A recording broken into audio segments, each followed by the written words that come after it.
All right. I don't know. I appreciate it.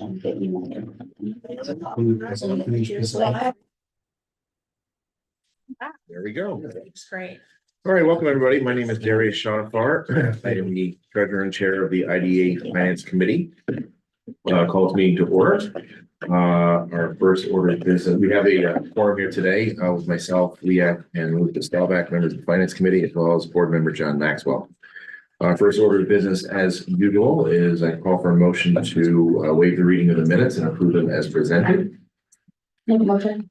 All right, second. Any additions, deletions, adjustments, corrections? All those in favor? Aye. All right. Our next order of business, we don't have a report from the chief financial officer today, so we move on to unfinished business, which is the Center Square 1233 35 Broadway. Discussion for a recommendation for held hearing resolution. Thank you, Chair. This project was introduced at last month's Finance Committee meeting. The applicant is here with us today. The project involves the acquisition of two currently tax exempt land parcels that are owned by the Albany County Land Bank at 1233 and 1235 Broadway, and the construction of a single 12-unit market rate residential building that's approximately 10,200 square feet.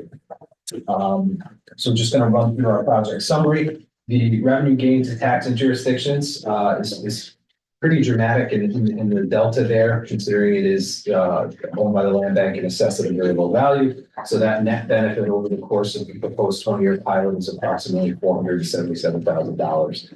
The property value increase again is anticipated at just over $1 million between the vacant land there now and the proposed $1.1 million anticipated future value. This is just under a $2 million investment, and we will run through the scoring through the framework in detail. Before we do that, I wanted to note that we did seek the assistance of the Capital District Regional Planning Commission to conduct the plan analysis for the economic impact the project will provide the community. That analysis was based off of the projected 50 construction jobs. So during the course of construction, that's an anticipated direct and indirect induced effect of $2.3 million.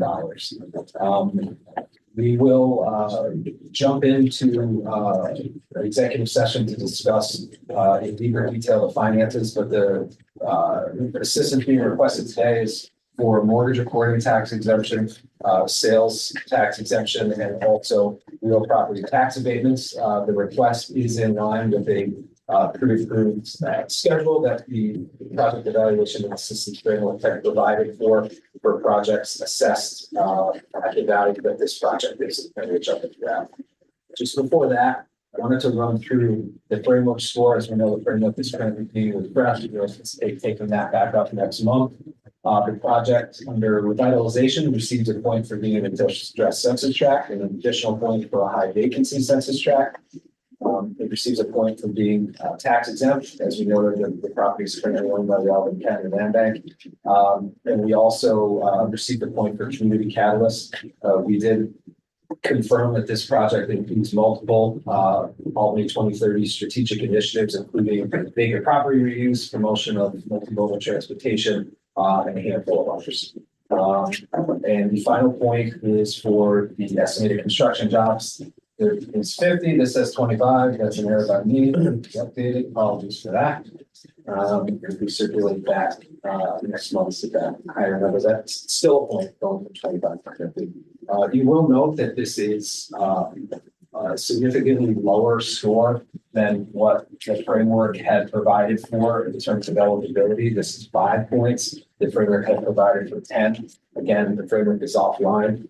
So we are analyzing these outside of the framework, but that is something we're going to be looking at is if this scoring rubric needs or should be tweaked for a number of reasons. And one may be the ability to encourage and allow smaller scale real estate development projects of this nature to move forward.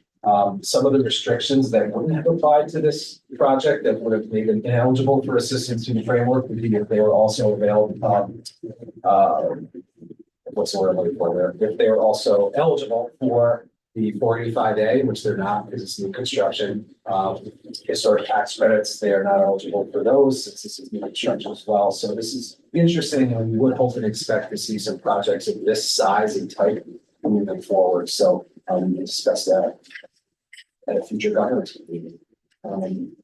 With that, I'd love to jump into finances. Yeah, I just want to add that I think that's exactly where we're going to be forced to go, because of the inclusionary zoning rules. That these are the ones that, these are the projects, the smaller projects under 20 units are the ones that are going to be more easily built, I guess. The other restrictions, financial restrictions that are placed on those stuff. So I totally agree that it should not be held against this project. We've seen a couple other small projects as well, just because they aren't spending as much money as they're going to bring in as many as possible. But yeah, for future governance. Fantastic. Great. We received a letter of support from the common council member from Kimbrough, and you have that distributed to the committee members. Great. Anything else? We could do or dive into the executive session quicker, just to discuss the finances of the corporation. Okay. So a motion to go into executive session. Sorry. Second. All's in favor? Aye.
Well said, okay. We came out of executive session at 12:30, no action was taken, discussion was had on the nitty gritty of the finances of the project that's not available for public information. All right, so the next order of business then would be for a motion for a positive recommendation for a public hearing resolution on this project, Center Square LLC. Do I have a motion? Second. All those in favor? Aye. All right. See you in the hearing. All right, thanks much. Thanks a lot. Appreciate it. Next order of business is our draft IDA budget. Who's handling that for us? Thank you, Chair. I'll begin and with our colleagues at BST. Great. Our first budget cycle, so I express my appreciation for the support, specifically the Tom Bertucci throughout. So as we close out a positive 24, we're happy to share the expects to be a positive 25 this year. As illustrated by the budget memo, we expect a surplus of $280,000. That's against revenues expected of $1357.6. Expenditures of $917.96. Again, as articulated in the memo, the majority of the revenue is represented by fees. In fact, that's about 95% of the expense, so that's half the revenue, 25%. I've already covered that number tracked to 91% to 24.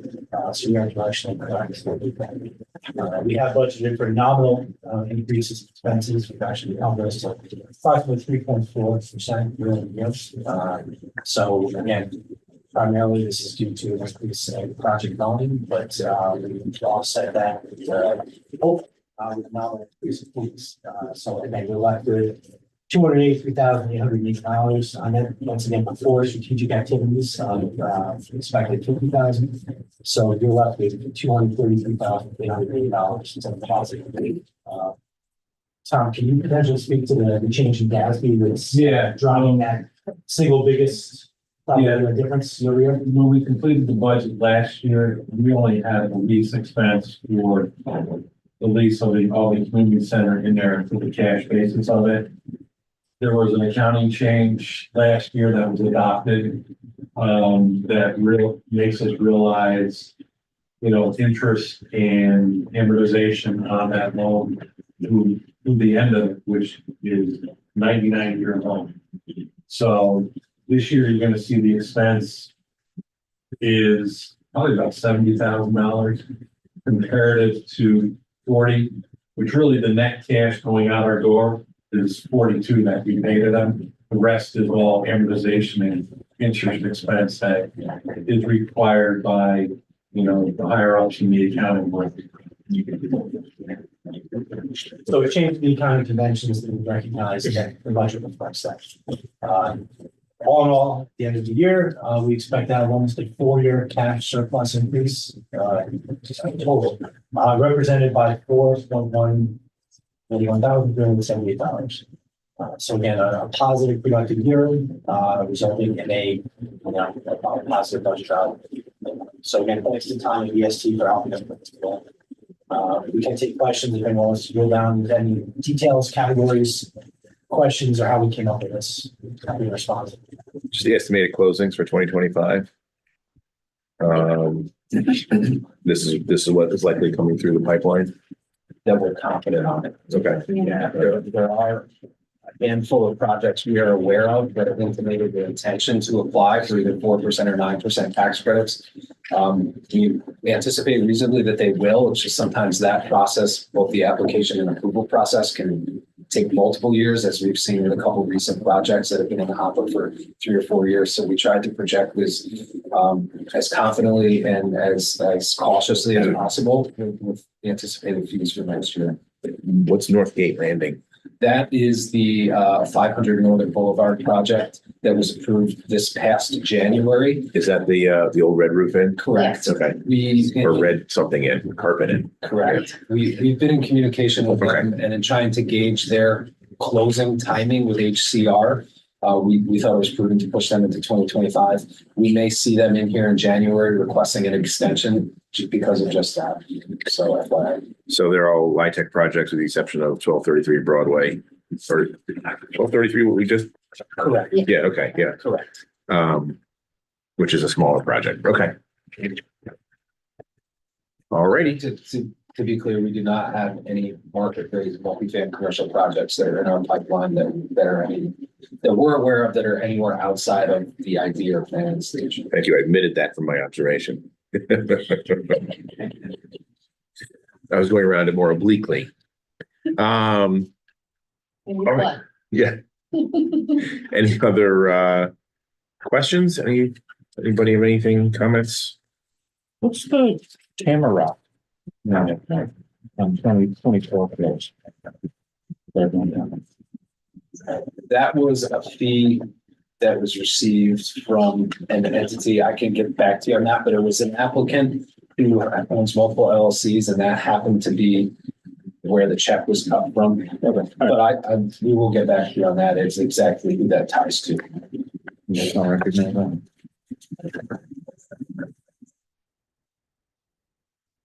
That's it. Thank you. All right. Anybody else? Anything else for discussion? Then I would look for a positive recommendation for approval of this budget to the full board. Second. All those in favor? Aye. And just to reiterate on the budget, we working in conjunction with Andy Begin. We will be per GML. This draft budget we get sent to both the mayor and the president of the common council for their potential commentary. It will also be posted to public bulletin board at City Hall for public comment to potentially come in. And this all will happen well in advance of the potential approval of the October board meeting. So just procedurally, that's what we can expect. So if anybody does have any feedback that comes to them after this meeting, feel free to relay it to staff. All right. Next order of business. Agency update? No update. No update? No. Oh, okay. Compliance update? Any review of an agency insurance policy? Yes, so this is procedural. I think, right, we have So we have directors and officers and employment liability practices, which is in place. Oh, yeah. Validated with the broker that they are considered to be sufficient. There was a representative will remove its but again, these are just typical customary policies relations to the code. The coverage is considered to be adequate for our purposes. if there's any questions that obviously we can't answer, we can reach out to our insurance provider for specific insurance related stuff. Okay. I'm very happy to be here. Thank you. That's Yes. a reflection of your It's all I should be contribution. for some. All right. Do we need a motion to find it adequate? I believe this is just some information. So reviewed. All right. Any other business? Yeah, Yeah. before we close that up. Yeah. I would like to make a motion that we go into executive session. Okay. To discuss. Advice.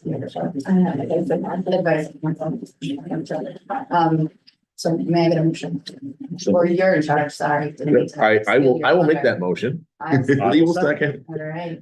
All's in favor? Aye. All right.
That's fine.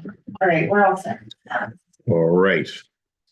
So we are out of executive session. No action was taken. We received advice of counsel. And so with that, I would ask for a motion to adjourn. I'll make the motion to adjourn the meeting. I'll second. And all those in favor? Aye. Leah will join us back in a few moments. So go on to our CRC meeting. It's easy. Yeah. Yeah, to read the button. So can we have that vote? Actually, we do have to vote when You don't it's. agree with it. You should, no, John,